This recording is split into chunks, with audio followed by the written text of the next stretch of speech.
اچھا، بات کچھ یوں ہے کہ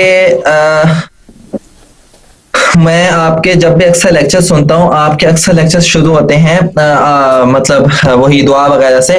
اس کے بعد آپ نے لیکچرز کے شروع پہ بھی اور بالعموم اختتام پر بھی اکثر یا علی مدد وغیرہ کہتے ہیں.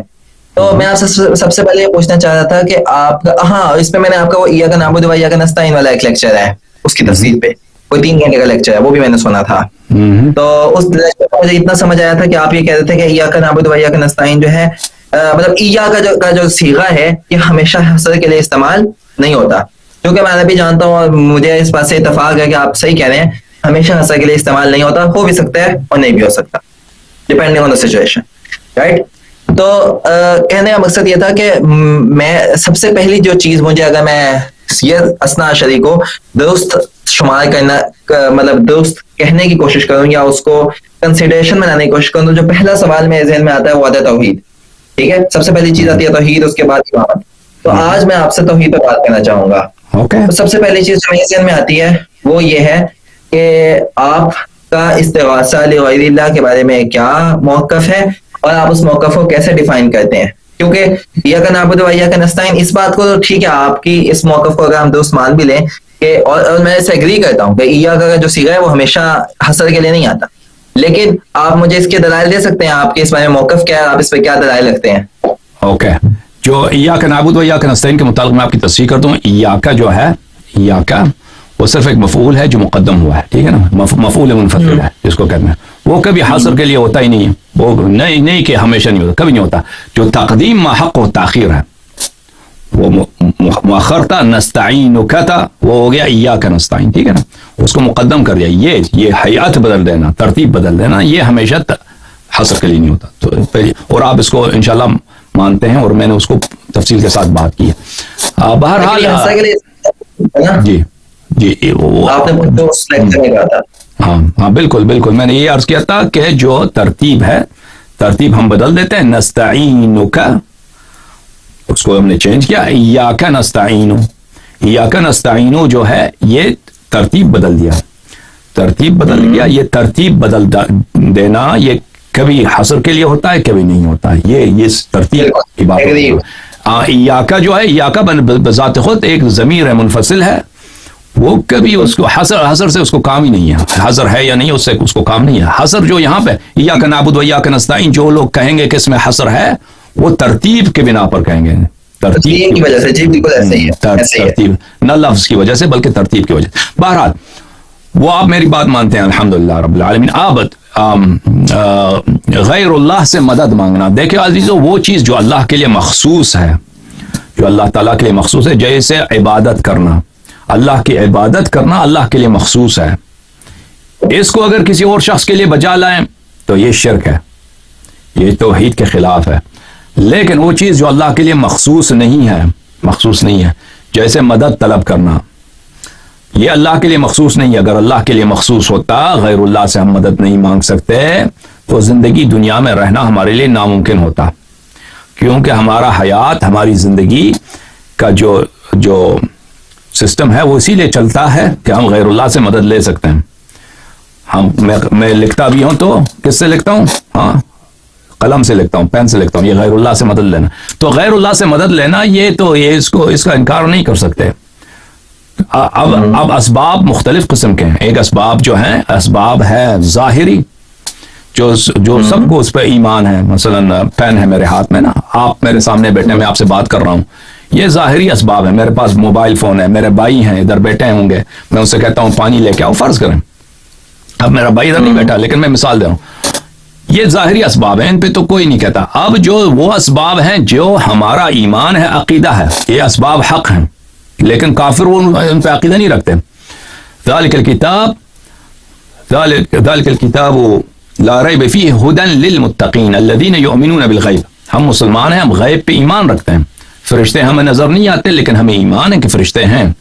فرشتے ہمارے کاندھوں پہ ہیں، کرامن کاتبین ہیں، وہ ہمارے اعمال لکھتے ہیں، ٹھیک ہے نا. ہم مرتے ہیں تو فرشتے ہماری وہ روح قبض کرتے ہیں.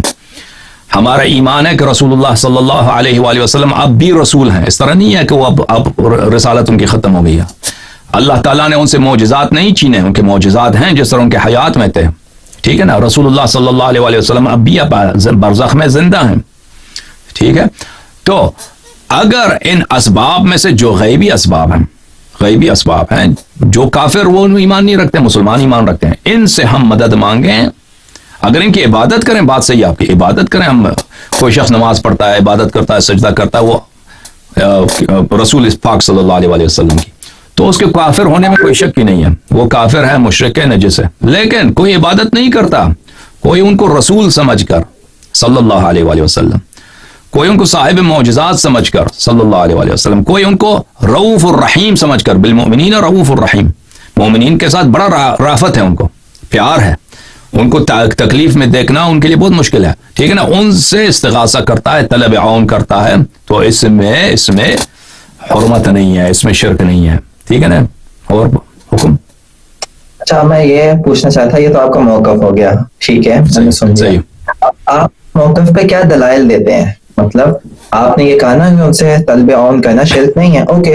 اب میں یہ جاننا چاہتا ہوں کہ آپ کے پاس اس کے کیا دلائل ہیں؟ آپ قرآن سے یا دلیل میں نے عرض کیا نا آپ کی خدمت میں, ایک ہمارا ایمان ہے کہ یہ بات حق ہے. ٹھیک ہے نا. رسول اللہ صلی اللہ علیہ وسلم زندہ ہیں, چاہے دنیا والے کہہ دیں مردہ ہیں, لیکن ہمارے نزدیک وہ زندہ ہیں. وہ رسول جیسے شہداء زندہ ہیں.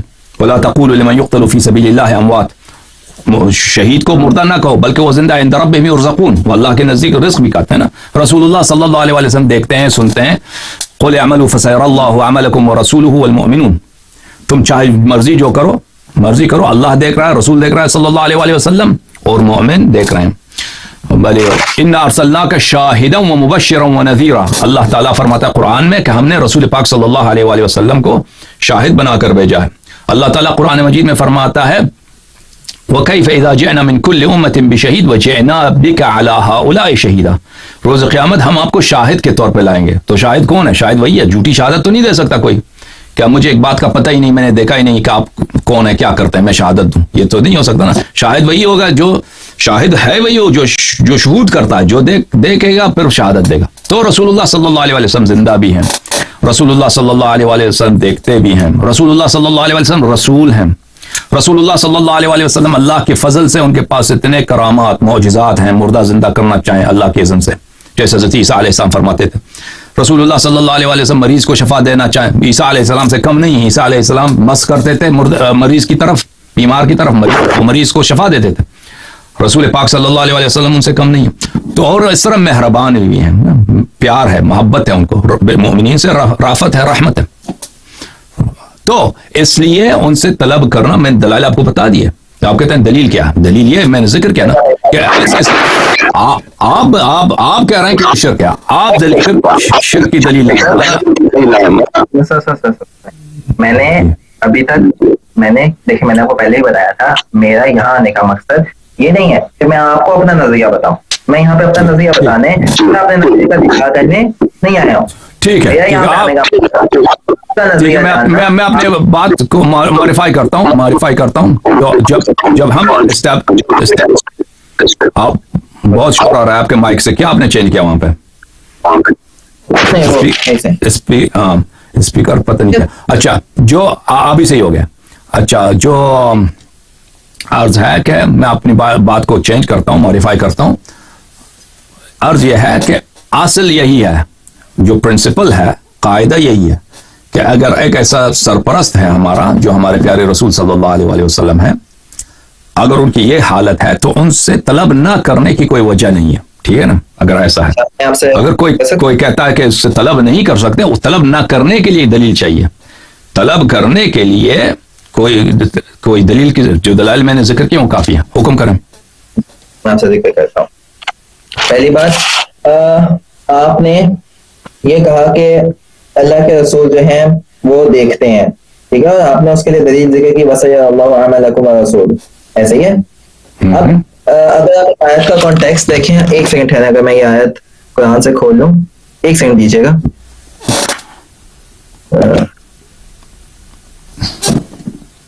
مجھے بس ایک سیکنڈ دے, میں جی نو رش ٹائم لے لیں اپنا. Take your time.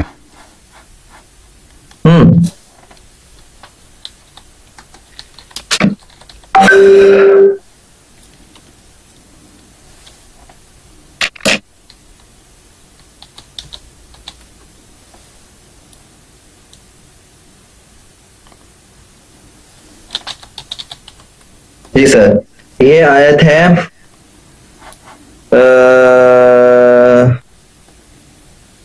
یہ آیت مطلب اس آیت میں جس طرح آپ نے کہا نا، دیکھیں جب ہم لوگ کسی چیز کے دلائل ذکر کر رہے ہوتے ہیں، اور آپ تو اس بات کو مجھ سے زیادہ بخوبی جانتے ہوں گے کہ جب ہم کسی چیز کے دلائل ذکر کر رہے ہوتے ہیں تو ہم نے ایسی چیز دلیل کے طور پہ ذکر کرنی ہوتی ہے جو کہ اس میں شبہ نہ ہو. مثلا جیسے آپ نے پہلے بولا کہ جیسے تقدیم ہے، جو چیز بعد میں آنی ہے اس کی تقدیم کرنے سے حسر کا معنی مراد لیا جا سکتا ہے مگر لازم نہیں آتا. ایسے ہی ہے.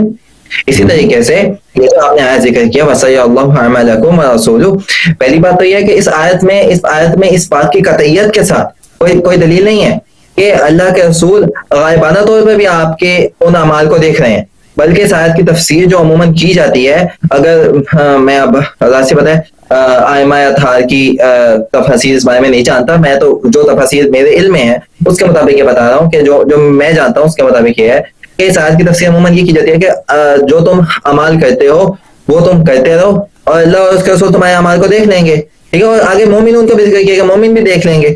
اب ظاہر سی بات ہے اگر آپ اس آیت سے یہ مراد لیں کہ مومن رسول غائبانہ طور پر دیکھتے ہیں، ہے نا، وَسَيَّ اللَّهُ أَعْمَالَكُمْ وَرَسُولُهُ وَالْمُؤْمِنُونَ، اور مومن بھی دیکھ لیں گے. اب اس کا یہ مطلب تو نہیں کہ مومن غائبانہ طور پر دیکھتے ہیں. مثلا اگر آپ میرے سامنے کوئی عمل کرتے ہیں، میرے سامنے بیٹھ کر کوئی بات کرتے ہیں تو میں دیکھ رہا ہوں آپ کے عمل کو، لیکن آپ لیٹ سے ویڈیو کال کے بعد کوئی عمل کرتے ہیں تو ظاہر سی بات ہے میں آپ کے عمل کو نہیں دیکھا. چلو میں مومن نہیں ہوں گا، آپ کسی مومن کی ذکر کر لیں گے، کوئی مومن آپ کے اس عمل کو دیکھ رہا ہے، وہ آپ کے عمل وہی دیکھے گا نا جو آپ اس کے سامنے کرتے ہیں. اس کے بعد اسی آیت کے اندر اگر آپ آیت مکمل دیکھیں نا، وَسَتُرَدُّونَ إِلَىٰ عَالِمِ الْغَيْبِ وَالشَّهَادَةِ، پھر تمہیں لوٹایا جائے گا غیب اور شہادت کے جاننے والے کی طرف. اس وقت میں آپ کو پہلے بتا رہا ہوں، میں اس وقت اپنے کسی نظریے کا دفاع نہیں کر رہا. میرا مقصد صرف آپ کا نظریہ جاننا اور ایک قطعی دلیل جاننا ہے، بس اتنا ہے فقط، ٹھیک ہے. اور میں مشہور ہونے کا بھی کوئی وہ نہیں ہے، میرا کوئی یوٹیوب چینل کچھ بھی نہیں ہے. میں صرف اسے فقط علم حاصل کرنے کے لیے آیا ہوں، اور میں جو چیزوں کو دیکھ رہا ہوں اس سے دیکھ رہا ہوں کہ اگر مطلب میں اثنا عشری کو واقعتاً پہلے تو میں نے کبھی سے وائبل آپشن ہی کے طور پہ کنسیڈر ہی نہ کیا تھا. آپ بھی کچھ باتیں مجھے واقعتاً جاندار لگتی ہیں، اس لیے میں نے جو میرے واقعی صحیح اشکالات ہیں، میں آغا جواد نقوی صاحب کے پاس گیا تھا، ٹھیک ہے، اور انہوں نے تو سیدھا کہہ دیا نا کہ ہم طلب ہی نہیں کرتے اون، ٹھیک ہے. تو میں جاننا چونکہ آپ کہتے ہیں اور مجھے آپ کی بہت ساری باتیں بہت زیادہ کنونسنگ لگتی ہیں، اس وجہ سے میں آپ سے ایک قطعی دلیل اور ایک علم کے لیے آیا ہوں، فقط ایز اے طالب علم، ٹھیک ہے. میرا اپنی آئیڈینٹی ظاہر کرنا یا میرا مقصد کچھ بھی نہیں ہے سوائے جاننے کے. اچھا بات کی طرف آتے ہیں، تو میں یہ کہہ رہا تھا کہ اس آیت کے اندر پہلی تو بات مومنین کا بھی ذکر ہے، اس کے بعد اللہ تعالیٰ نے کہا تو میں عالم غیب کی طرف لوٹایا جائے گا. اسی طرح آپ نے کہا اِنَّا أَرْسَلْنَاكَ کا شاہدا ومبشرا ونذیرا، ہم نے آپ کو بنا کے بھیجا ہے ایک شاہد، ایک مبشر، ایک نذیر. آپ کی ویڈیو ختم ہو گئی؟ نہیں صحیح آپ کو آواز آ رہی ہے نا؟ بات تو ہم نے آپ کو بنا کے بھیجا ہے گواہ اور خوشخبری دینے والا اور ڈرانے والا. تو گواہی جس طرح ہم شہادت دیتے ہیں اشہد ان لا الہ الا اللہ، ٹھیک ہے. اب شہادت کا مطلب یہ نہیں کہ میں نے اللہ کو دیکھا ہے، اپنی ان آنکھوں سے دیکھا ہے، بلکہ ہم شہود علم کی بنیاد پر بھی ہوتا ہے، ضروری نہیں ہوتا کہ رؤیت کی بنیاد پر ہو. اور اللہ تعالیٰ قرآن میں فرماتے ہیں اپنے نبی کے بارے میں وما كنت لديهم، کہ آپ ان کے پاس اس وقت نہیں تھے جب وہ اذ يلقون اقلامهم ايهم يكفل مریم، ٹھیک ہے. یا اسی طرح وما كنت بجانب طور الایمن، اور اس طرح کی مختلف آیات آتی ہیں قرآن میں، ٹھیک ہے، جس سے اللہ کے رسول کے ہر جگہ پر علماً موجود ہونے کا ذکر نہیں ملتا، ٹھیک ہے. اور اللہ کے رسول جو گواہی دیں گے وہ تو انہی چیزوں کے بارے میں ہوں گے نا جس کا وہ علم رکھتے ہیں. تو اسی طرح جو واقعہ افق ہوا، اب مجھے نہیں پتا آپ کے ہاں اس کی کیا تفسیر ہے، لیکن جو ایک مشہور واقعہ ہے کہ حضرت عائشہ کے بارے میں یا حضرت عائشہ کے بارے میں نہ بھی ہو، جس کے بارے میں بھی ہو، ٹھیک ہے. اس وقت میرا مقصد کسی اور چیز کو ڈسکس کرنا نہیں ہے، اس وقت ہم ٹاپک آف ہینڈ پہ ہی فوکس کریں. اینی ویز وہ جو مشہور واقعہ ہے کہ اللہ کے رسول کو نہیں معلوم تھا، پھر اللہ نے آیات نازل کی، وٹ ایور، ٹھیک ہے.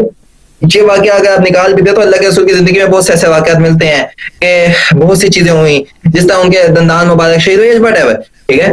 تو بہت ساری ایسی باتیں ملتی ہیں. تو کیا آپ پہلی بات تو یہ نا کہ جب ہم کسی بندے سے اون طلب کر رہے ہیں تو ہمارے پاس اس چیز کی قطعی دلیل ہونی چاہیے جس میں ابہام نہ ہو، شبہ نہ ہو کہ وہ سنتے ہیں، وہ جانتے ہیں، ٹھیک ہے. تو پہلی مجھے اس کی ایک قطعی دلیل دے دیں کہ وہ سنتے اور جانتے ہیں. جی دیکھیں، قطعی دلیل یہ میں نے دیا نا، فکیف اذا جئنا من کل امت بشہید وجئنا بک علی ہؤلاء شہیدا، کہ رسول اللہ صلی اللہ علیہ وآلہ وسلم کو روز قیامت شاہد کے طور پر، امت پہ شاہد کے طور پہ لایا جائے گا۔ اب آپ فرما رہے ہیں کہ اب آپ مجھے میں نے عرض کیا نا آپ کی خدمت میں کہ اگر وہ رسول اللہ صلی اللہ علیہ وآلہ وسلم اعمال نہیں دیکھ رہے ہیں، وہ خود رسول پاک صلی اللہ علیہ وآلہ وسلم کی حدیث ہے کہ اگر سورج کی طرف انہوں نے اشارہ کیا، اگر اس طرح تمہارے لیے واضح ہے کوئی بات تو اس پہ شہادت دے دو، اگر نہیں ہے، واضح نہیں ہے تو شہادت نہ دو، وہ شہادت دینا یہ حرام ہے۔ اگر ان کو آلات کا پتہ ہی نہیں ہے تو رسول پاک صلی اللہ علیہ وآلہ وسلم کے لیے وہ کیسے شاہد لائیں گے کہ وہ رسول پاک صلی اللہ علیہ وآلہ وسلم، اگر میں ایک کتاب دکھانا چاہتا ہوں آپ کو، حیات الانبیاء سیوطی صاحب کی جو حیات الانبیاء ہے وہ آپ کو دکھانا چاہتا ہوں۔ اچھا، تو رسول پاک صلی اللہ علیہ وسلم شاہد ہے۔ تو اب آیت کے جو آپ نے ترجمہ کیا قل اعملوا فسيرى الله عملكم ورسوله والمؤمنون، مؤمنین سے مراد یہاں پہ ائمہ طاہرین علیہ السلام ہے۔ مومنین اعمال نہیں دیکھتے ہیں۔ ہمارے پاس بہت سارے احادیث ہیں کہ رسول اللہ صلی اللہ علیہ وسلم اعمال دیکھتے ہیں اپنی امت کی، ایک حدیث نہیں ہے، کئی سارے احادیث ہیں، اور اعمال ان پہ عرضہ ہوتی ہیں۔ آپ کے پاس بھی حدیث ہے کہ امت کے اعمال رسول پاک صلی اللہ علیہ وسلم پہ عرضہ ہوتی ہیں۔ ہمارے پاس احادیث ہیں کہ رسول پاک صلی اللہ علیہ وسلم دیکھتے ہیں، جیسے اسی آیت میں فسیر اللہ عملکم، اللہ آگے جا کر نہیں دیکھے گا، اللہ بھی دیکھتا ہے۔ فسیر اللہ عملکم قل اعملوا فسیر اللہ عملکم ہوتا ہے، وہ تو فور کے لیے نہیں ہوتا، سین فیوچر کے لیے بھی ہوتا ہے، تحقیق کے لیے بھی ہوتا ہے کہ بے تحقیق اللہ تعالیٰ دیکھے گا۔ تو اللہ تعالیٰ ابھی دیکھ رہا ہے، اگر جس طرح اللہ دیکھتا ہے فسیرہ، اسی رؤیت جو اللہ کی ہے وہی رؤیت رسول پاک صلی اللہ علیہ وسلم کی ہے، اور رسول پاک صلی اللہ علیہ وسلم شاہد اعمال ہیں، اعمال اس پہ عرضہ ہوتی ہیں۔ رسول پاک صلی اللہ علیہ وسلم انہوں نے خود فرمایا کہ مجھ پہ درود بھیجو، تمہارے درود مجھے پہنچ جاتا ہے، تم جو درود بھیجتے ہو وہ مجھ تک پہنچ جاتا ہے۔ میں یہاں پہ کتاب دکھانا چاہتا ہوں، یہ کتاب ہے ہذا کتاب انباء الاذکیاء لحیات الانبیاء، حیات الانبیاء پر سیوطی صاحب کی کتاب ہے۔ اب میں اس کا جو ہے وہ یہ مخطوط طور پہ ہے، میں اس کا اسکین مخطوط کیا ہے، میں اس کا جو ہے وہ دکھانا چاہ رہا تھا کہ جو پرنٹ طور پہ ہے وہ جو حروف کے ساتھ چھپی ہوئی ہے، تو کیونکہ اس میں پڑھنا آپ لوگوں کے لیے زیادہ آسان ہوتا ہے، تو اس میں بہت ساری احادیث سیوطی نے نقل کیا کہ انبیاء علیہ السلام زندہ ہیں، انبیاء علیہ السلام زندہ ہیں۔ اب اگر کوئی شخص کہہ دے کہ رسول پاک صلی اللہ علیہ وسلم نہیں دیکھتا، ٹھیک ہے نا، آپ کہہ دیں کہ نہیں دیکھتا وہ، یہ آپ کا عقیدہ ہے، لیکن قرآن کا یہی فرمان ہے کہ رسول پاک صلی اللہ علیہ وسلم شاہد ہیں، رسول پاک صلی اللہ علیہ وسلم شاہد ہیں۔ اب ٹھیک ہے، آپ فرما رہے ہیں کہ رسول پاک صلی اللہ علیہ وسلم فدق کا عفق کا واقعہ تھا، ان کو پتہ نہیں تھا، یہ آپ لوگوں کے عقائد ہیں۔ ہمارے عقائد ہیں کہ رسول پاک صلی اللہ علیہ وسلم سب کچھ دیکھتے ہیں، سب کچھ جانتے ہیں، لیکن بعض دفعہ یہ ہوتا ہے کہ ان کو صرف ظواہر کے مطابق بات کرنا ہوتا ہے، علم غیب کے مطابق ان کو بات کرنے کی اجازت نہیں ہوتی۔ رسول پاک صلی اللہ علیہ وسلم مدینے میں بیٹھے ہیں، انہوں نے موتا کا خبر دیا، حدیث بہت متواتر ہے، انہوں نے کہا کہ اب میں دیکھ رہا ہوں کہ زید ابن حارثہ شہید ہو گئے، پھر کہا اب میں دیکھ رہا ہوں کہ عبداللہ ابن رواحہ شہید ہو گئے، اب میں دیکھتا ہوں جعفر طیار علیہ السلام شہید ہو گئے، اور جعفر علیہ السلام کے دونوں بازو کٹے ہیں اور وہ ملائکہ کے ساتھ پرواز کرنے لگے، ٹھیک ہے نا۔ بعد میں وہ موتا بہت دور ہے مدینے سے، 20 دن 3 ہفتے 4 ہفتوں کے بعد صحابہ آئے وہاں سے، موتا سے واپس آ گئے، تو انہوں نے وہی جو واقعات رسول پاک صلی اللہ علیہ وسلم نے خبر دی ہیں، انہوں نے تائید کی کہ یہی واقعات جنگ میں پیش آئے تھے۔ آپ لوگوں کی روایت ہے عمر کی کہ عمر مدینے میں بیٹھے تھے منبر پر، تو ایک دفعہ اس نے چلانے لگا کہ یا ساریہ الجبل الجبل، اے لشکر پہاڑ کی طرف بھاگو، پہاڑ کی طرف بھاگو۔ تو پوچھا گیا کہ یہ کیا چکر ہے، آپ کیوں یہ کہہ رہے ہیں؟ کہتے ہیں میں دیکھ رہا ہوں کہ ہمارا جو لشکر ہے وہاں پہ آذربائیجان میں پتہ نہیں کہاں پر اتنی دور ہے، وہ ان کو کفار نے ان پہ حملہ کیا ہے، تو ان کو جو بھاگنا چاہیے پہاڑ کی طرف بھاگنا چاہیے، تو میں نے ان کو مشورہ دیا ہے کہ پہاڑ کی طرف بھاگو، ٹھیک ہے نا۔ تو تم یہ روایت کرتے ہو عمر کے متعلق کہ انہوں نے مدینے میں بیٹھ کر اس نے وہاں پہ بخاری وہ یہ بخاری میں ہے، جی ہاں، بخاری آپ کے نزدیک تو بالاجماع صحیح ہے، ہاں، مطلب سنسکرت نہیں ہے، بخاری میں آپ کو لوگوں کے ہاتھ تو سب صحیح ہے نا, اس کے سند دیکھنے کی کیا ضرورت ہے جب بخاری میں ہے. بخاری کی معلق روایات کو سب کو صحیح نہیں کہتے ہم, بخاری کی جو سند روایات ہیں ان سب کو صحیح بولتے ہیں. جو ان کے معلقات ہیں ان میں سے بسا اوقات ضعیف بھی ہیں. اب آپ دیکھیں وہ بخاری میں معلقات میں سے ہیں یہ, لیکن یہ مجھے نہیں لگتا ہے کہ ان میں سے ہیں. یا ساریہ الجبل جو روایت ہے,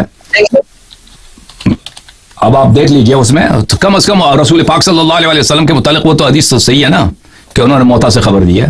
اللہ کے رسول کی بات ہے وہ یہ ہے کہ جس طرح حضرت عیسیٰ علیہ السلام وہ اس بات کا قدرت رکھتے تھے اللہ کے اذن سے اور معجزات سے کہ وہ مردوں کو زندہ کر دیتے تھے, تو اس میں کوئی وہ ایسا شبے والی بات نہیں ہے.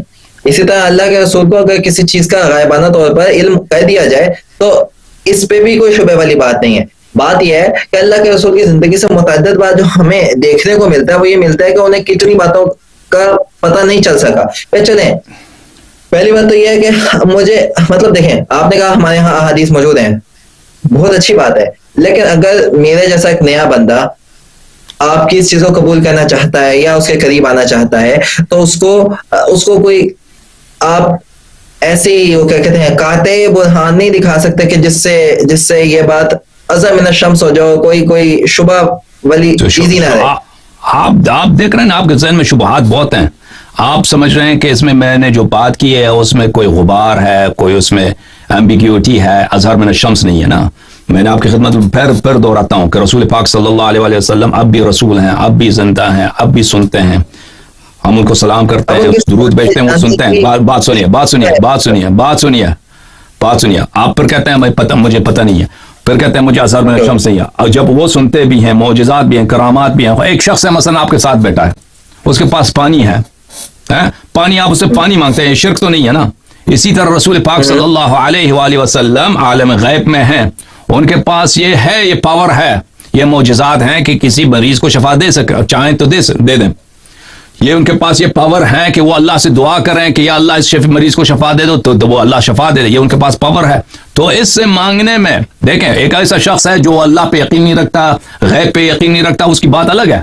لیکن ہماری بات ہو رہی ہے مسلمانوں میں کہ مسلمانوں کا یہ یقین ہے ان باتوں کا جو میں نے ذکر کیا ہے کہ اب بھی رسول ہیں, وہ رسالت ختم نہیں, ان کی معجزات اب بھی ہیں, ان کی یہ ختم نہیں ہوئی, وہ دیکھتے بھی ہیں.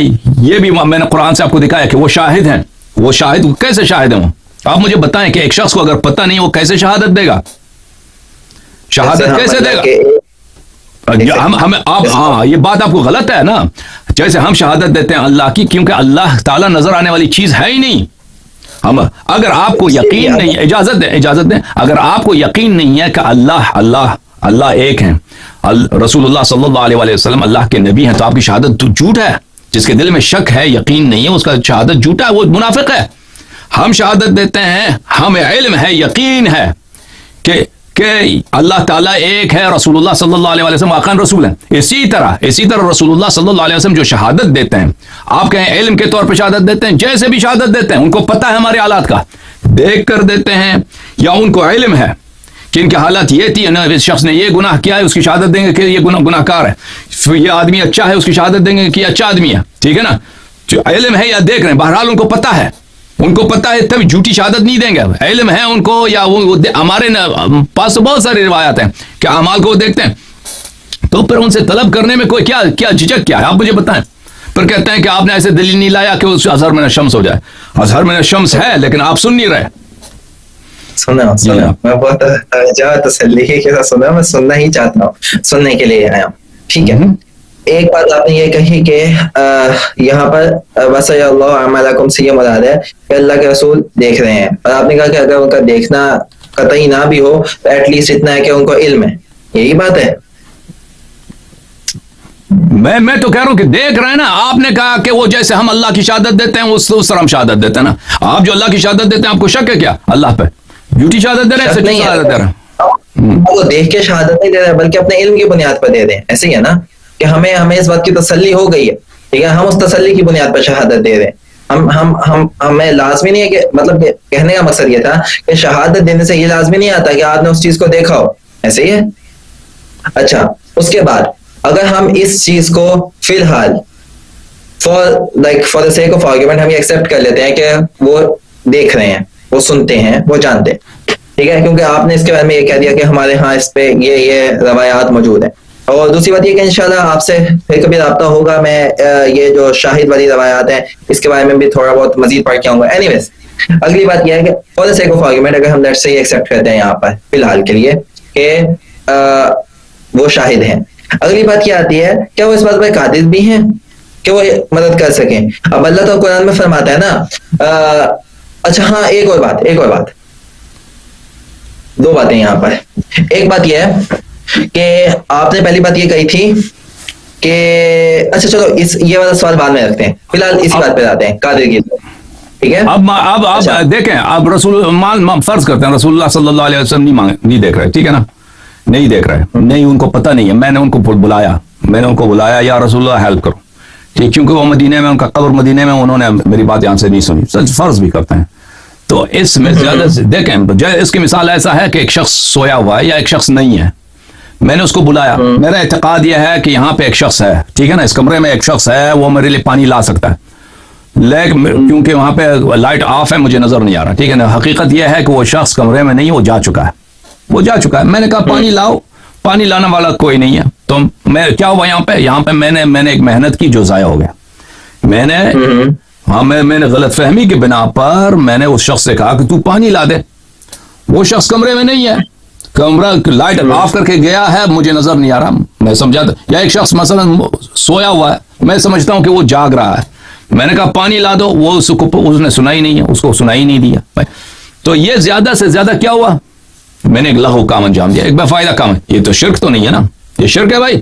میں نے رسول اللہ صلی اللہ علیہ وسلم سے کہا کہ یا رسول اللہ تو جو ہے مریض کو شفا دے, میں سوچ رہا تھا, بات آپ کی مانتے ہیں, چلے فرض کرتے ہیں کہ وہ نہیں سنتا, رسول پاک صلی اللہ علیہ وسلم نہیں سنتے, میں نے فرض کر یہ ایک میں تصحیح کروں اپنی, یہاں پہ میں نے غلطی سے کہہ دیا کہ یا ساریہ الجبل یہ بخاری میں ہے, یہ بخاری میں نہیں ہے, الاعتقاد بحقی میں ہے, کتاب الاعتقاد للبیہقی اور دوسرے کتب میں ہے, یہ بخاری میں نہیں ہے, میں نے غلط, اب معذرت چاہتا ہوں, وہ میرے ذہن سے وہ نکل گیا. اچھا, تو یہاں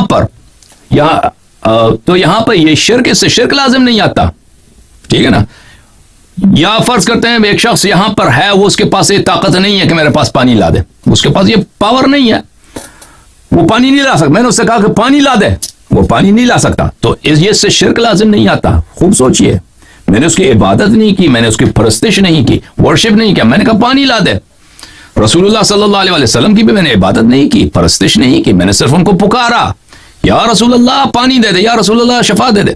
تو اس سے یہ شرک کیوں لازم ہو؟ زیادہ سے زیادہ میں نے اپنا انرجی ضائع کیا, ٹھیک ہے نا, شرک کہاں سے آ جاتا ہے؟ حکم اجازت ہے جی. اچھا, جو پہلی بات میں نے ابھی تک شرک کے ٹاپک کو لے کر ہی نہیں آیا تھا, کیونکہ فی الحال میں آپ سے سوالات کر رہا تھا, لیکن اگر آپ نے یہ بات پوچھی ہے تو میں اس پر یہ بات کہنا چاہوں گا. پہلی بات میں آپ سے یہ سوال کرنا چاہتا ہوں کہ آپ کے نزدیک کیا دعا عبادت ہے یا نہیں ہے؟ پہلا سوال. اچھا, ایک یہاں پر میرا سوال رہتا ہے قدرت والا, وہ اگر آپ ابھی پہلے اس کا جواب دینا چاہیں تو مجھے اس پہ بھی کوئی مسئلہ نہیں, اور اگر آپ اس کا جواب بعد میں دینا چاہیں تو اس پہ بھی مسئلہ نہیں. اینی ویز, اگر آپ یہاں پر شرک والی بات کرتے ہیں, اگرچہ میں نے ابھی تک شرک کی کوئی اسٹیٹمنٹ, کیونکہ میں یہاں پر اسرشن کرنے نہیں آیا, میں یہاں پر پوچھنے آیا ہوں. اینی ویز, اگر آپ شرک کی بات کرتے ہیں تو مجھے پتا ہے کہ آپ کس طرف لے کے جا رہے ہیں گفتگو, آپ کی کیوں پوچھ رہے ہیں, مجھے پتا ہے کہ جو لوگ اعتراض کرتے ہیں, پہلی بات یہ ہے کہ آپ اپنے ذہن میں یاد رکھیے اس بات کچھ باتوں کو. پہلی بات یہ ہے کہ توسل استغاثہ یہ صرف شیعوں کا نہیں ہے, کہ آپ اگر یہ سمجھتے ہیں کہ صرف شیعہ یہ کرتے ہیں, یہ صرف شیعوں کے لیے مخصوص نہیں ہے, غیر شیعہ سب مسلمان استغاثہ کے قائل ہیں, سوائے وہابی حضرات کے, سوائے ابن تیمیہ کے ماننے والے. اور ہمارے زمانے میں, ہمارے دور میں, پچھلے 30-40 سالوں میں سعودی عرب سے پیٹرول آنے کی وجہ سے بہت سارے خطبہ, بہت سارے لوگ وہ ان مدارس میں پڑھتے ہیں جہاں پہ وہابیت کا اعتقادی سسٹم, عقیدتی سسٹم پڑھایا جاتا ہے, اور بہت سارے کتب کا ترجمہ ہوتا ہے جو وہابی طرز فکر پہ لکھی گئی ہیں. تو اس لیے یہ جو لوگ اپنے آپ کو وہابی نہیں بھی سمجھتے, ان کو پتہ بھی نہیں ہوتا, وہ خود اسی فکر کے پیروکار ہیں جو وہابیت کی ہے, کہ سمجھتے ہیں کہ توسل استغاثہ کرنا یہ شرک ہے, ٹھیک ہے نا. تو پہلی بات یاد رکھیے کہ یہ شیعوں کا نہیں ہے صرف مخصوص، یہ غیر شیعہ سب مسلمان 90% مسلمان اس بات کے قائل ہیں کہ استغاثہ یا رسول اللہ کہہ کر ان سے مدد لیا جا سکتا ہے، ٹھیک ہے نا. صرف وہابی وہ بھی ابن تیمیہ، وہ بھی کب سے؟ سنت 8ویں صدی سے، یعنی سنت 700 کے بعد. اس زمانے 700 سال ہو گئے، اس زمانے سے شرک کا جو چیپٹر کھل گیا ہے اس مسئلے پر. اس سے پہلے بھی نہیں تھا. یہ ایک محدود بات ہے اور ایک لمیٹڈ بات ہے، پہلی بات. دوسری بات، آپ کیا کہہ رہے تھے؟ ہاں کہ آپ کہہ رہے تھے کہ آپ نے شرک کا مسئلہ نہیں چھوڑا. آپ نے نہیں، ٹھیک، آپ نے لفظ کا ذکر نہیں کیا ہے، لیکن ہمیں معلوم ہے کہ یہ استدلال کس محور کے گرد گھومتی ہے. محور اس کا یہی ہے کہ غیر اللہ سے مدد لینا وہ شرک ہے، ٹھیک ہے نا. جی جناب میری بات سنیں، مجھے دیکھیں جس طرح آپ نے باقی فرقوں کا ذکر کیا مجھے اس بات کا علم ہے، ٹھیک ہے، اور یا تو ہونا کہ مجھے باقی فرقوں کی کسی بات کی کوئی چیز لاجیکل لگی ہو تو میں نے کہا ہو کہ نہیں اس پہ محنت کرنے کی ضرورت ہے، ٹھیک ہے. چلے مجھے باقی فرقے اچھے نہیں لگے یا درست نہیں لگے، میں نے اس پہ محنت نہیں کی، ٹھیک ہے، اور میں آپ کے پاس سوال لے کے آیا ہوں، آپ میرے سوالوں کا جواب دے دیں فقط. اب اس میں یہ ہے کہ فلاں فرقہ یہ کہتا ہے، فلاں فرقہ یہ کہتا ہے، اس کا میری اس ٹاپک سے فی الحال تعلق نہیں ہے. بالکل ہم آپ سے محبت کرتے ہیں، پیار کرتے ہیں، اور آپ کو حق ہے جو سوال کرنا چاہیں کریں، لیکن یہ کوئی ضروری نہیں ہے کہ میں صرف اتنا ہی کہہ دوں جتنا آپ نے سوال کیا نا. اس سے آگے اگر میں ایک جملہ اضافہ کروں، ہاں تو آپ اس میں مجھے پتا ہے کہ دیکھیں میرے ذہن میں جب میں آپ کے کچھ باتیں سنتا ہوں نا جیسے اصحاب کے بارے میں، اور آپ کچھ باتیں کرتے ہیں جن میں سے بہت ساری لاجیکل لگتی ہیں، ٹھیک ہے، تو پھر جب انسان اس فکر کو دیکھتا ہے، فکر حسن عشری کی فکر کو دیکھتا ہے اور دیکھتا ہے کہ یار یہ قبول کرنی چاہیے یا اس کو وہ اس کے دل کو کچھ لگتی ہے، پھر اس کے ذہن میں کچھ سوالات آتے ہیں کہ یار میں اس وجہ سے آپ اپنے جو سوال ہیں کرتے جائیں، کوئی بات نہیں، اچھی بات ہے، ٹھیک ہے. تو ایک سوال یہ ہے کہ آپ کے نزدیک مطلب کیا آپ دعا کو، کیونکہ میں مانتا ہوں، میں آپ کو بتاتا ہوں، میں اس وقت یہ بات مجھے ایسا لگتا ہے کہ اگر میں اللہ کے علاوہ کسی اور سے، رسول سے یا ائمہ اطہار سے کسی سے بھی مدد مانگتا ہوں تو مجھے ایسا لگتا ہے کہ میں شرک کروں گا. سمجھ آ رہی ہے؟ اور اسی وجہ سے میں آپ سے یہ پوچھنے آیا ہوں کہ آپ کافی دلائل کے ساتھ جواب دیتے ہیں، میں آپ سے دلیلاً صرف اور صرف اپنے علم کی خاطر، اپنی ہدایت کی خاطر سمجھ گیا بھائی، سمجھ گیا. اسی بات کو 10 دفعہ تکرار نہ کریں، آپ اپنا سوال کریں پلیز. Thank you. پتہ چل گیا آپ اچھے آدمی ہیں، آپ علم کی خاطر سوال کرتے ہیں، چل گیا، پتہ چل گیا. آپ سوال کریں، مہربانی. Thank you. آپ مجھے یہ بتائیے کہ آپ کے ہاں دعا عبادت شمار ہوتی ہے یا نہیں؟ دیکھیں یہی آپ اصل موضوع پہ آ گئے. آپ دیکھیں یہ عزیزو، لفظ دعا، لفظ دعویٰ یہ ہمیشہ عبادت کے معنوں میں نہیں ہے. ابن تیمیہ کا سارا اس بیچارے ایک بے وقوفی، حماقت، حالانکہ وہ عرب تھا، اس کو پتہ ہونا چاہیے تھا. لفظ دعا کبھی پکارنے کے معنوں میں آتا ہے، کبھی عبادت کے معنوں میں آتا ہے، ٹھیک ہے نا. یہ کوئی ضروری نہیں ہے کہ ہمیشہ لفظ دعا یا اس لفظ سے مشتق خود دعا، دعویٰ، دعا کے مشتقات ہیں، یہ ہمیشہ عبادت کے معنوں میں، کبھی عبادت کے معنوں میں آتا ہے، کبھی عبادت کے معنوں میں نہیں آتا، صرف پکارنے کے معنوں میں آتا ہے. یہ اس سیاق پہ دیکھنا ہوگا، قرائن کو دیکھنا ہوگا کہ مثلا قال رب انی دعوت قومی لیلا ونہارا، حضرت نوح علیہ السلام نے کہا کہ میں نے اپنے قوم کو دن رات دعوت دی، دعوت فلم یزدہم دعائی الا فرارا، میرے دعا سے ان کو صرف دعا کیا یعنی دعوت دینا، ان کو پکارنا، میں نے جو ان کو پکارا اپنے قوم کو، صرف ان سے کیا ان کی کیا بڑھ گئی ہے، ان کی فرار بڑھ گئی ہے، ان کی وہ صرف ہم مجھ سے بھاگتے حق سے انہوں نے فرار ہی زیادہ اختیار کیا ہے، کوئی فائدہ نہیں ہوا، ٹھیک ہے نا. یہ کیا ہے پکارنے کے معنوں میں. اور دوسری جگہوں میں ہے کہ نہیں، دعا وہاں پہ کانٹیکسٹ کو دیکھنا ہوگا کہ وہاں پر دعا عبادت کے معنوں میں ہے. دعا مخ العبادہ، رسول پاک صلی اللہ علیہ وسلم کی حدیث ہے ترمذی وغیرہ میں کہ دعا عبادت کی جو مغز ہے وہ دعا ہے. تو یہ کانٹیکسٹ کو دیکھنا ہوگا کہ دعا ہمیشہ ان معنوں میں نہیں آتا، کبھی پکارنے کے معنوں میں، کبھی عبادت کرنے کے معنوں میں. جی جناب. تو آپ نے درست فرمایا، مجھے اس وقت کا علم ہے کیونکہ میں عربی جانتا ہوں، مجھے پتہ ہے دعا پکارنے کا معنی میں بھی استعمال ہوتا ہے اور دعا مدد طلب کرنے اور جو جس کو شرعاً اصطلاحاً دعا کہا جاتا ہے اس کے معنی میں بھی استعمال ہوتا ہے. Agreed, totally agreed.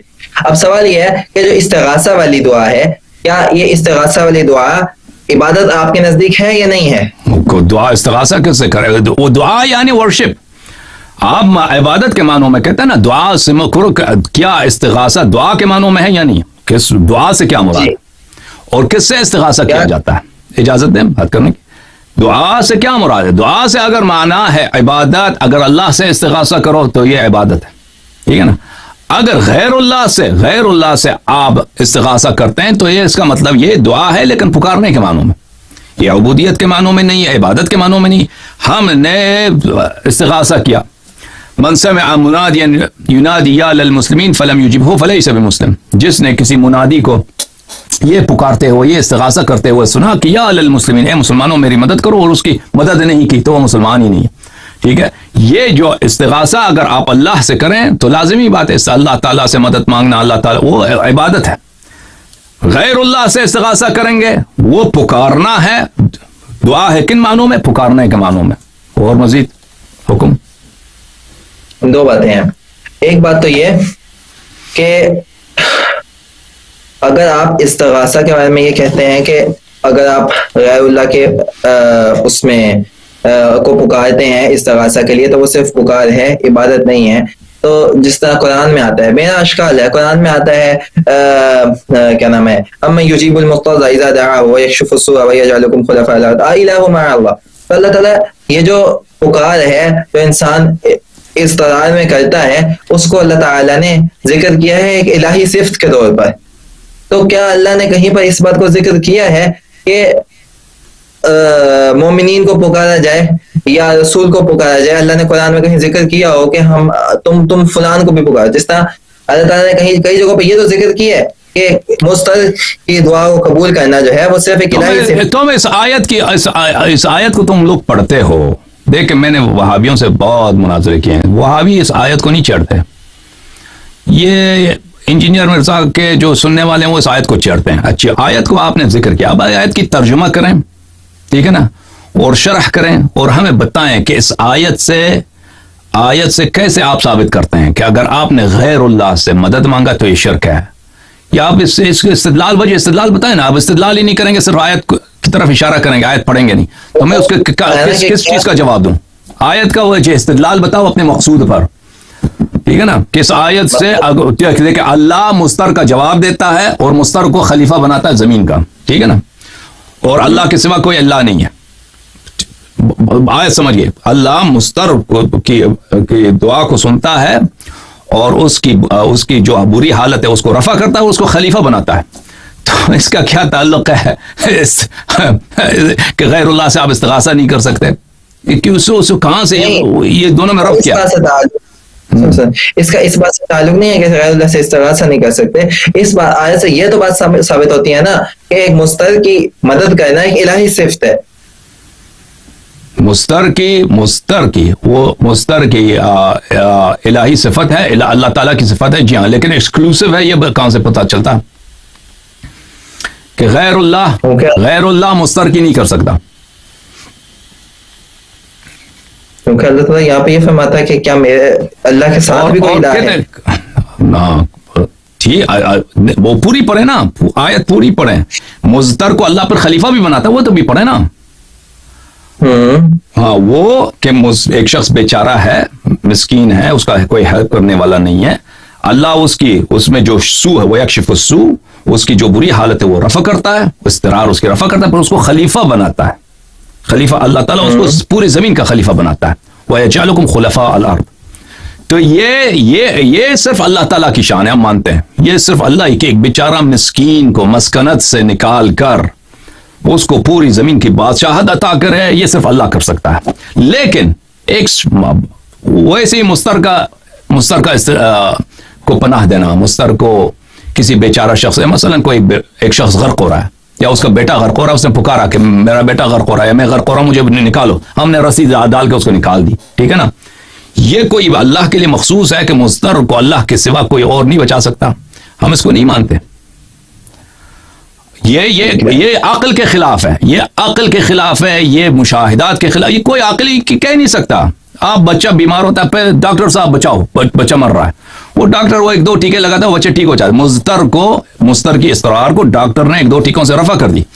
پیسے نہیں ہے کھانا، بالکل میں مستر ہو گیا ہوں. قرضہ مانگتے ہیں چچا سے, چچا جان پیسے دے دو, گھر کے خرچے نہیں, اس نے استرار رفع کر دی. یہ تو ایک عام چیز ہے, ہوتا ہے پوری دنیا میں ہوتا ہے, ٹھیک ہے نا. حضرت عیسیٰ علیہ السلام کے پاس گئے, بیٹا مریض ہے اس کو شفا دو, حضرت عیسیٰ علیہ السلام نے ایک نظر ڈالا, ایک ہاتھ لگایا, شفا دے دی, یہ ہو جاتا. وہ اللہ کی جو آیت ہے امن یجیب المضطر اذا دعاہ ویکشف السوء ویجعلکم خلفاء الارض, یہ ہمارے نزدیک, ہمارے پاس بہت ساری احادیث ہیں. یہ آیت کی شان نزول ائمہ اطہار علیہم السلام ہے. ہمارے 12 امام ہیں جن پہ اس امت نے ظلم کیا ہے. رسول پاک صلی اللہ علیہ وآلہ وسلم, اس کے احادیث بہت زیادہ ہیں, ایک دو نہیں کئی زیادہ ہیں, کہ رسول پاک صلی اللہ علیہ وآلہ وسلم نے اس آیت کی تلاوت کی تو امیر المؤمنین علیہ السلام لرز گئے. تو رسول اللہ صلی اللہ علیہ وسلم نے پوچھا کہ کیوں لرز رہے ہیں آپ؟ تو اس نے پوچھا کیسے میں نہ لرز ہوں, کہ اللہ تعالیٰ ہمیں وعدہ دے رہا ہے کہ وہ خلفاء بنائے گا. پھر جب امام زمانہ علیہ السلام ظہور فرمائیں گے تو خانہ کعبہ کے سامنے آئیں گے تو پھر وہ خطبہ ادا کریں گے کہ انا اول الناس بآدم علیہ السلام اول الناس بابراہیم علیہ السلام, میں سب سے قریب شخص ہوں آدم سے, ابراہیم سے, نوح سے, پورے انبیاء کا. پھر اسی آیت کا وہ تلاوت فرمائیں گے کہ یہ اللہ کا وعدہ ہے کہ اہل بیت علیہم الصلاۃ والسلام جو بالکل بے بس تھے, لوگوں نے ان پہ اتنا ظلم کیا ہے, ان کی والدہ کو شہید کیا ہے حضرت زہرا سلام اللہ علیہا, ان کے حقوق سب چھین لیے, ان کو ہر ایک کے بعد دیگر شہید کیا. اب وہ باری آئی ہے کہ ہم خلفاء الارض بنائے گا. یہ آیت اہل بیت طاہرین علیہم الصلاۃ والسلام کے لیے ہے کہ وہ مضطر ہیں اور اللہ تعالیٰ ان کے اضطرار کو رفع کرے گا اور ان کو خلفاء الارض بنائے گا, ٹھیک ہے نا. اس آیت کا مطلب یہ نہیں ہے کہ کوئی شخص کسی مضطر کا مدد نہیں کر سکتا, کیونکہ ہمیں پتہ ہے مضطر کا مدد کر سکتے ہیں ہم اور آپ.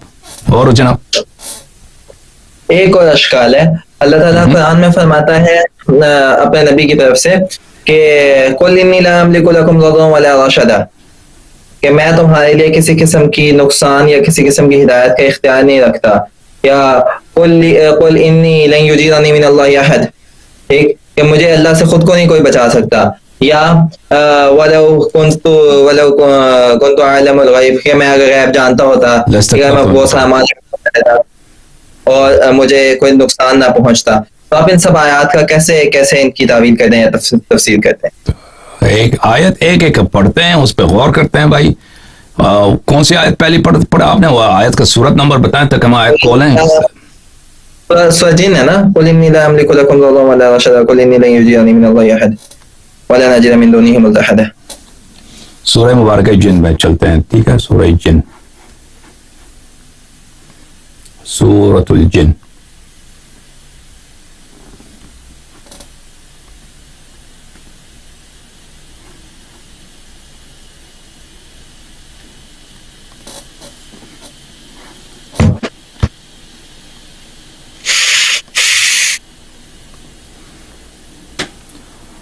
اگر آپ کی بات مان لی بے نا اس آیات کے متعلق, تو یہ تو ظاہری اسباب کو بھی اپنے عموم, اگر اس کا عموم لیتے ہیں کہ اس کا معنی عموم سے لیتے ہیں تو ظاہری اسباب بھی اس میں منفی ہیں. یہ تو نہیں ہے کہ صرف غیبی اسباب اس سے منفی ہیں. اگر اس آیات کو لے لیں کہ اللہ کے علاوہ کوئی شخص ضرر نہیں پہنچا سکتا, اگر اس کا مطلب یہ ہے کہ اللہ کے علاوہ کوئی مضر ہی نہیں, کوئی نافع ہی نہیں ہے, تو یہ تو ظاہری اسباب کو بھی, ابھی آپ ظاہری اسباب سے کیوں مدد لیتے ہیں؟ مثلا آپ نے کھانا پکانا ہے, آگ جلاتے ہیں نا, آگ تو جلا نہیں سکتا, اللہ جلائے گا. آپ پیاس لگی پانی پیتے ہیں, پانی تو پیاس بجھا نہیں سکتا, اللہ کے علاوہ کوئی نفع دینے, پانی کیوں پیتے ہیں؟ القرآن نے تو یہ کہہ دیا, ٹھیک ہے نا. اگر آپ عموم پہ لیں گے کہ اللہ کے علاوہ کوئی نفع نہیں دے سکتا, اللہ کے علاوہ کوئی ضرر نہیں پہنچا سکتا, جیسے آپ لوگوں کا عقیدہ ہے کہ کوئی چیز دنیا میں سب ہوتا ہے اللہ کا فعل ہے, جیسے وہ آپ کے مولوی حضرات کہتے ہیں کہ وہی کوئی اشیاء جو ہیں ان کی کوئی تاثیر ہی نہیں ہوتی, تاثیر صرف اللہ کی ہوتی ہے. تو ٹھیک ہے, آگ بھی نہیں جلاتا, کھانا پکاتے ہیں نا, اللہ سے مانگو, اللہ سے مانگو کہ وہ جو ہے سالن گرم ہو جائے, وہ پیاز وہاں پہ بھون جائے. اللہ سے کیوں نہیں مانگتے؟ کیوں آگ چولہا جلاتے ہیں بھائی, کیوں چولہا جلاتے ہیں؟ اگر ہم یہ آیات اس طرح لیتے ہو کہ بھئی اللہ کے علاوہ کوئی عالم میں سبب ہی نہیں ہے, ٹھیک ہے مان لیا, تو دنیا میں رہو گے کیسے؟ دنیا میں آپ کی زندگی چلے گی کیسے؟ ٹھیک ہے نا. اگر آیات کا یہی مطلب نکالو گے کہ اسباب سب منفی, اسباب سب مردود, ان میں اسباب جو ہیں ان کا کوئی اثر ہی نہیں ہے, ٹھیک ہے مان لیا بھائی, تو آپ کیوں اس پہ عمل نہیں کرتے؟ اس پہ عمل کیوں نہیں کرتے؟ عمل کر کے دکھاؤ نا. جب آپ نے کھانا پکانا ہے, آگ جلاتے ہو, جب پانی پینا پیاس لگے پانی پیتا ہو, جب بیمار ہو جاؤ تو وہ پاکستان میں کون سی گولی چلتی ہے؟ پیراسیٹامول. ابھی ہوتا ہے پاکستان میں پیراسیٹامول یا نہیں ہوتا؟ ہوتی ہے، پیناڈول ہوتی ہے، وہ بند ہو گئی ہے، لیکن پیراسیٹامول مل جاتی ہے جی. اچھا ہم نے جب دیکھا تو سب ہر جگہ پیراسیٹامول کھا لو بھائی. تو یہ سب بند کرو نا، یہ سب اللہ سے مانگو، ختم بات. اگر آیت پہ چلنا ہے تو آیت عام ہے بھائی، اس میں کوئی وہ استثناء نہیں ہے. اگر آپ کو جیسا عقیدہ ہے کہ اسباب جو ہے نا، وہ مجھے پتہ بھی ماتوریدیہ شاعرہ ان سب کا عقیدہ یہ ہے کہ اسباب ان کا کوئی تاثیر نہیں ہے. آگ نہیں جلاتی، پانی پیاس رفع نہیں کرتے، سب اللہ کا کام ہے. سب اللہ سے مانگو، ٹھیک ہے. کیا ماتوریدیہ کا بھی یہ عقیدہ ہے کہ تاثیر ہماری آگ نہیں جلاتا. میں یہ مارتا ہوں نا، یہ فعل جو ہے یہ اللہ کی قدرت ہے. اللہ نے مجھے طاقت دی ہے، لیکن میری طاقت میں اس میں کوئی اثر ہی نہیں. یہ حرکت جو پیدا ہوا ہے اللہ کی طاقت سے، اللہ کی جو اپنی طاقت ہے اس سے پیدا ہوئی ہے. آگ بھی جلاتا ہے، آگ میں کوئی انرجی ہے، لیکن آگ کی انرجی گرم نہیں کرتا. اللہ وہ جلاتا ہے، ٹھیک ہے نا. وہ عقیدہ یہ ہے. ہاں آپ کے یہاں اس کا کیا عقیدہ ہے؟ میرا کیا عقیدہ ہے؟ آپ کے یہاں اس کا کیا عقیدہ ہے؟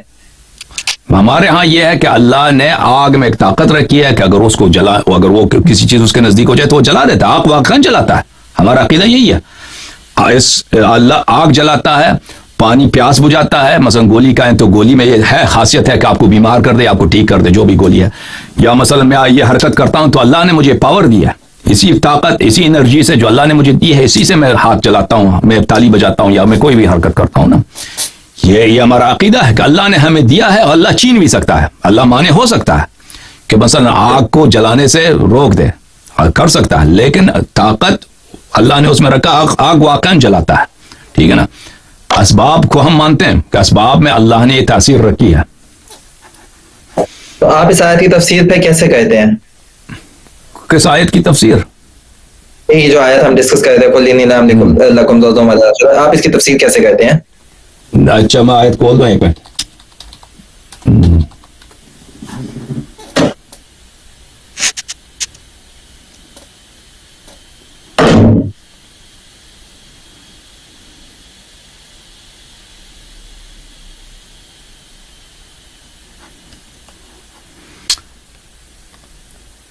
سورہ مبارکہ جن.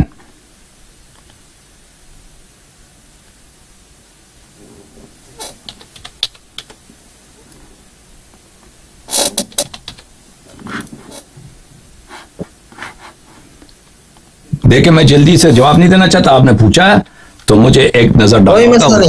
ہاں کوئی مسئلہ.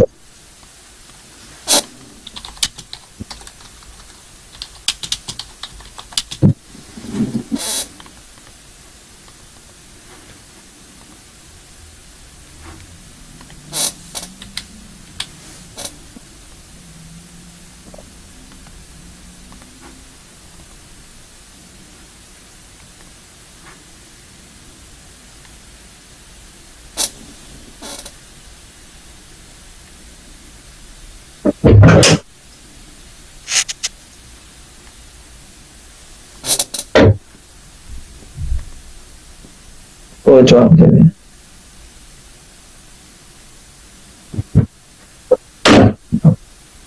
میں ان سے پوچھا کہ آپ اس آیت کی کیا تفسیر کرتے ہیں، وہ کہتے کہ ویٹ کرو.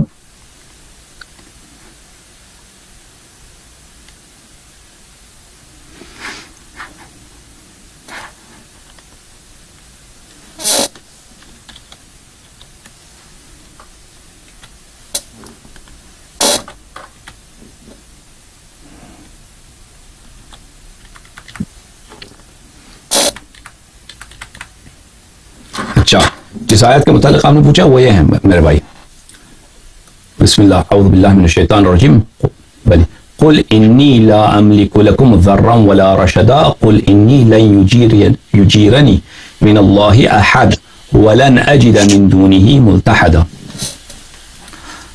اللہ تعالیٰ نے انبیاء علیہم السلام کو معجزات کے ساتھ بھیجا ہے. اللہ تعالیٰ نے ان کو بینات کے ساتھ بھیجا ہے، ہدایت کے ساتھ بھیجا ہے، اور نرم خلق کے ساتھ اللہ تعالیٰ نے ارسال فرمایا ہے، اور ان کو بلیغ کلام بھی دیا ہے کہ وہ اچھی طرح سے عقائد کو بیان کر سکیں.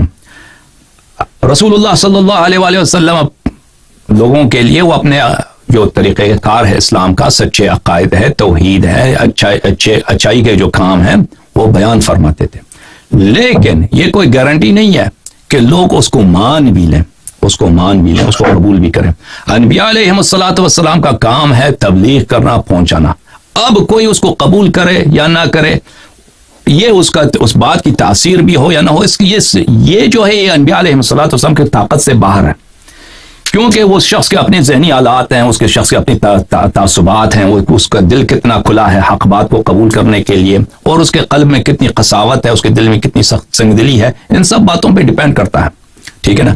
ان باتوں کو وہ نہیں کر سکتا رسول اللہ صلی اللہ علیہ وآلہ وسلم کہ وہ اگر وہ کہیں پہ تبلیغ کرتے ہیں تو حتماً وہ حق کے راستے پہ آ جائیں.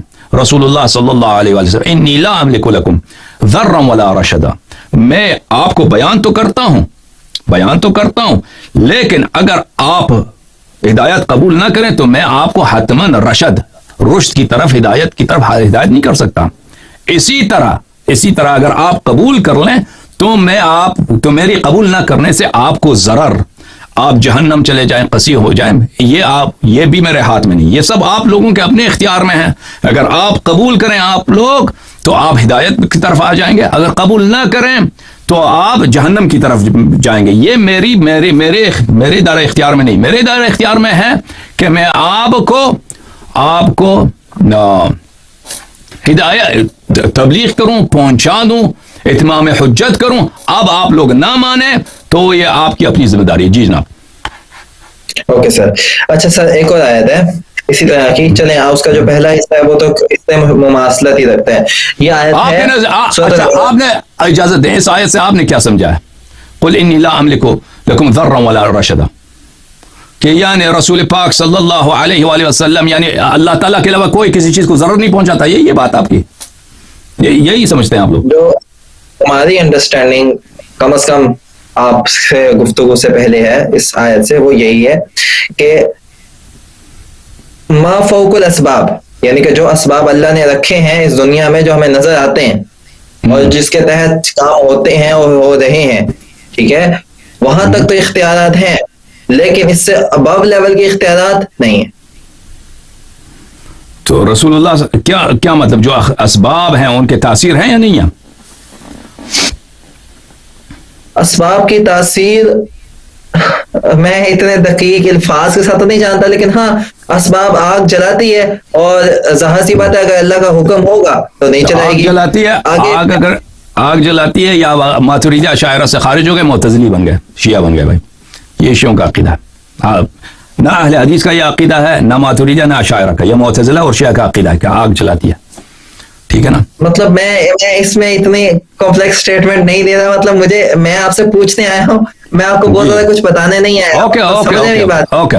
نہیں دیکھیں، جو اس آیت میں جو ہے نا وہ یہ نہیں ہے، کوئی ایسی بات نہیں ہے کہ آپ کسی شخص سے مدد طلب نہیں کر سکتے. اور جو ذر کی بات ہے، ضرر اور ہدایت کی بات ہو رہی ہے، ذرا ولا رشدا، ضرر اور ہدایت کی جو بات ہو رہی ہے وہ میں نے عرض کیا کہ وہ کس معنوں میں ہو رہی ہے. اچھی بات ہے. دوسرا سوال کریں دوسری آیت کے متعلق. اچھا، دوسری آیت جو ہے جو سورہ اعراف کے اندر آتا ہے، قل انی لا املک لنفسی نفعا ولا ضرا الا ما شاء اللہ. ٹھیک ہے، یہ آیت تو پہلے والی سے مماثلت رکھتی ہے. اس کے باقی والا جو حصہ ہے، وَلَوْ كُنْتُ أَعْلَمُ الْغَيْبَ لَاسْتَكْثَرْتُ مِنَ الْخَيْرِ. ٹھیک ہے، وَمَا مَسَّنِيَ السُّوءُ إِنْ أَنَا إِلَّا نَذِيرٌ وَبَشِيرٌ لِقَوْمٍ يُؤْمِنُونَ. کہ اگر میں غیب جانتا ہوتا تو میں بہت سی خیر اکٹھی کر لیتا، مجھے کوئی نقصان نہ پہنچتا. ٹھیک ہے، میں نذیر ہوں، بشیر ہوں ایمان والوں کی قوم کے لیے. ٹھیک ہے، تو اس کا کیا تعلق ہے استغاثہ سے، وہ بھی بتا دیجیے.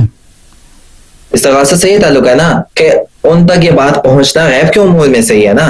تو آپ کیا اس بات کا اعتقاد رکھتے ہیں کہ مطلب میں تو آپ کے اعتقاد کو سمجھ گیا ہوں، آپ کی سب چیزوں کو سمجھ گیا ہوں. اب میرے جو اشکالات ہیں، میرے جو سوالات ہیں، اور میں اس وقت آپ کو اسی لیے جواب نہیں دینا چاہ رہا کیونکہ میں آپ سے کاؤنٹر کویشچن نہیں، میں صرف آپ سے آپ کی باتیں پوچھنا چاہ رہا ہوں. ٹھیک ہے، آپ اس آیت کے بارے میں کیا کہتے ہیں کہ اگر میں کوئی بات نہیں میں آپ کو بتاؤں. كنت اعلم الغیب لاستكثرت من الخير وما مسني السوء.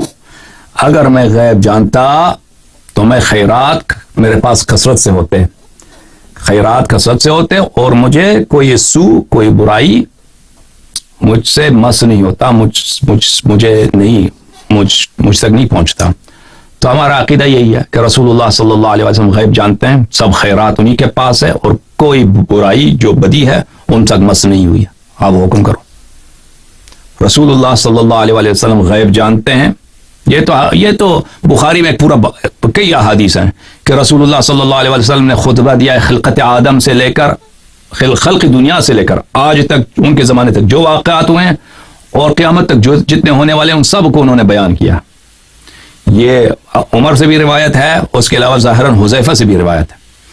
اچھا, بخاری میں آپ ادھر دیکھ لیجئے. تو ان کو علم غیب تو ہے, یہ تو بلا شک و بلا ریب ثابت ہے. جہاں تک آیت کی تعلق ہے, وَلَوْ كُنْتُ أَعْلَمُ الْغَيْبَ, اگر میں غیب جانتا, لَاسْتَكْثَرْتُ مِنَ الْخَيْرِ, ہمارا جواب یہ ہے رسول پاک صلی اللہ علیہ وسلم غیب جانتے ہیں اور خیرات کی کثرت ہے ان کے پاس, بلکہ سب خیرات انہی کے دامن میں ہے.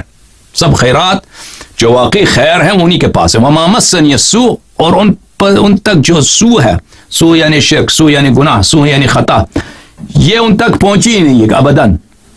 اور بولیں. ٹھیک, یعنی کہ آپ اس آیت کو اس بات پر محمول کرتے ہیں کہ ان تک کبھی سو پہنچا نہیں ہے اور وہ غیب جانتے تھے, ایسے؟ بالکل. تو ایک سیکنڈ دیجیے گا. تو اس سے جو قبل آیت ہے کہ یسألونک عن الساعۃ ایان مرساھا قل انما علمها عند ربی, کہ وہ آپ سے قیامت کے بارے میں پوچھتے ہیں تو کہو کہ اس کا علم تو صرف اللہ کے پاس ہے, ٹھیک ہے, اور وہ اس کو جو ہے وہ اس کے وقت پہ ظاہر نہیں کرے گا سوائے اس کے, ٹھیک ہے. اور پھر فرمایا کہ اس کا علم تو صرف اللہ کے پاس ہے لیکن اکثر لوگ نہیں جانتے. اور پھر اس آیت کی اگلی آیت کے بعد اس کے بعد اگلی آیت یہ آئی کہ وہ سب علم غیب کے متعلق نہیں پوچھ رہے, وہ قیامت کا پوچھ رہے تھے. یسألونک عن الساعۃ ایان مرساھا, قیامت کے متعلق پوچھے تھے کہ قیامت کب آئے گی. وہ فرمایا انما علمها عند ربی, اس کا علم جو ہے میرے رب کے پاس ہے, ٹھیک ہے نا. وہ قیامت کو ہر غیب کا تو نہیں پوچھ رہے تھے, قیامت کب ہوگی اس کا فرمایا یہ اللہ کو معلوم ہے, ٹھیک ہے نا. قیامت کا پوچھا. اوکے سر, جی آج کے لیے میں یہی باتیں پوچھنے آیا تھا. آج میں کچھ بھی نا مطلب اپنا بتانے نہیں آیا تھا, میں صرف آپ سے جو سوالات میرے ذہن میں آئے تھے سمجھ گیا. ہم بھی آپ 100 مرتبہ پوچھیں, یہ خادم حاضر ہے. 10 مرتبہ پوچھیں, میں حاضر ہوں. میں شکایت نہیں کر رہا کہ آپ کیوں نہیں پوچھ رہے, اور میری کوئی توقع نہیں کہ آپ میرے سوال کا جواب دے دیں. میں آپ کو یہ کوئی مناظرت تھوڑی ہے, میں آپ کا خادم ہوں. آپ مجھ پہ سوال کریں, میری مذہب پہ اعتراض کریں, اشکال کریں, میں یہاں پہ میرا فریضہ ہے کہ میں آپ کو جواب دوں اور پیار سے ہنس کر مسکرا کر جواب دوں, یہ میرا فریضہ ہے. اور اگر میں نے آپ سے ہنس کر مسکرا کر آپ کو جواب نہیں دیا تو میں آپ سے بہت معذرت چاہتا ہوں. آپ جو بھی سوال آپ کے دل میں ہیں آپ پوچھیں, بلا جھجک پوچھیں. لیکن آیات کے متعلق جب پوچھتے ہیں نا, آیات کے متعلق جب پوچھتے ہیں میرے بھائی, تو میں آپ کو ایک انصاف کی ایک بات بتاؤں کہ اگر آپ مہربانی کریں ہمیشہ, کیونکہ قرآن کے متعلق جہل کے ساتھ بات کرنا یہ نہ قرآن کے شان کے متعلق ہے, بلکہ اس سے انسان گناہ میں بھی پڑ سکتا ہے. اور میں یہ دعویٰ نہیں کرتا کہ سب آیات جو ہیں مجھے ان کے تفاسیر ہمیشہ میرے ذہن میں ہوتے ہیں. انسان جتنا بھی عالم ہو اس کو ہمیشہ دوبارہ کتب کی طرف مراجعہ کرنے کی ضرورت ہوتی ہے. اگر آپ لوگ میرے ساتھ انصاف کریں نا, اگر یہ اس طرح کے, کیونکہ یہ تو ایک اوپن کوشچن آنسر ہے, اور ہم نے کہا تھا, یہی اعلان کیا تھا کہ ان لوگوں کے جو کال کرنے والے ان کے سوالات مجھے نہیں معلوم, اور ہم نے یہی اعلان کیا تھا, ان کو پیغام دیا تھا کہ جو بھی سوال کرنا ہے کسی موضوع پر ہم سے سوال کیجئے. تو ہمیں تو نہیں معلوم کہ یہ حضرت کیا سوال کرنے والے ہیں, یا ان سے پچھلے جو کالر تھے ڈاکٹر صاحب انہوں نے کیا سوال کرنے تھے. تو ہمارے دوستوں نے کچھ کوشش کی تھی کہ ان سے پوچھے کہ کس موضوع پہ سوال کریں گے, تو میں نے وہ بھی منع کیا کہ یہ بھی ان لوگوں سے نہ پوچھیں کہ کس موضوع پہ سوال کریں گے, جن کو سوال کرنے دے جو مرضی ہے. تو جو ہمیں تو نہیں معلوم, لیکن اگر آپ لوگ واقعا آپ کو آیات کی تفسیر چاہیے شیعہ طریقے سے, اور وہ بھی دقیق علمی تفسیر چاہیے, تو اس کے لیے آپ لوگ مہربانی کریں اس سیشن سے ایک دن پہلے ان آیات کو جو ہیں آپ لوگ بھیج دیں ہمیں کہ ہمیں یہ آیات کی ہم تفسیر مانگتے ہیں. اس کی وجہ کیا ہے؟ اس کی وجہ یہ ہے کہ پھر میں اچھی طرح سے آپ کی تسلی آپ نہ مانیں, بے شک آپ قبول نہ کریں, آپ کو اطمینان ہے تو قبول کریں گے, اطمینان نہیں, لیکن میں جو تفسیر دے سکوں گا وہ آپ کے بہتر طور پہ دے سکوں گا. کیونکہ اس کے لیے کیوں یہ بات کہہ رہا ہوں, ویسے میں آیات لا دیں تو میں کچھ جواب ہمیشہ دے سکتا ہوں انشاءاللہ تبارک و تعالی، لیکن بہت دفعہ یہ ہوتا ہے کہ اگر مجھے اس کو دیکھنے میں، سوچنے میں، قرآن ایک سمندر ہے عزیزوں. قرآن کوئی ایسا نہیں ہے کوئی شعر ہے اقبال کا یا کسی اور کا کہ وہ آپ نے پڑھ لیا فوراً. قرآن کے ہر لفظ میں سوچنے کی ضرورت ہوتی ہے، تدبر کی ضرورت. وہ جتنا انسان سوچے ہمیشہ اس کے لیے اس میں سے نئے دروازے کھلتے ہیں، نئے مفاہیم کھلتے ہیں. یہ قرآن مجید، یہ قرآن مجید کا ایک اعجاز ہے. ٹھیک ہے نا؟ تو اگر آپ لوگ پہلے سے بتا دیا کریں وہ بھی آپ کی مہربانی، نہ بھی بتائیں وہ بھی آپ کی مہربانی. اور مزید حکم، مزید سوال؟ سر آج کے لیے اتنا کافی ہے، انشاءاللہ پھر کبھی حاضر ہوں گا اور آپ سے مزید باتیں پوچھوں گا. بہت مہربانی محمد بھائی، بہت خدا آپ کو عزت دے، خدا آپ کو سلامتی دے. میں آپ کو بہت شکریہ ادا کرتا ہوں. خدا حافظ. بس اوکے تھینک یو.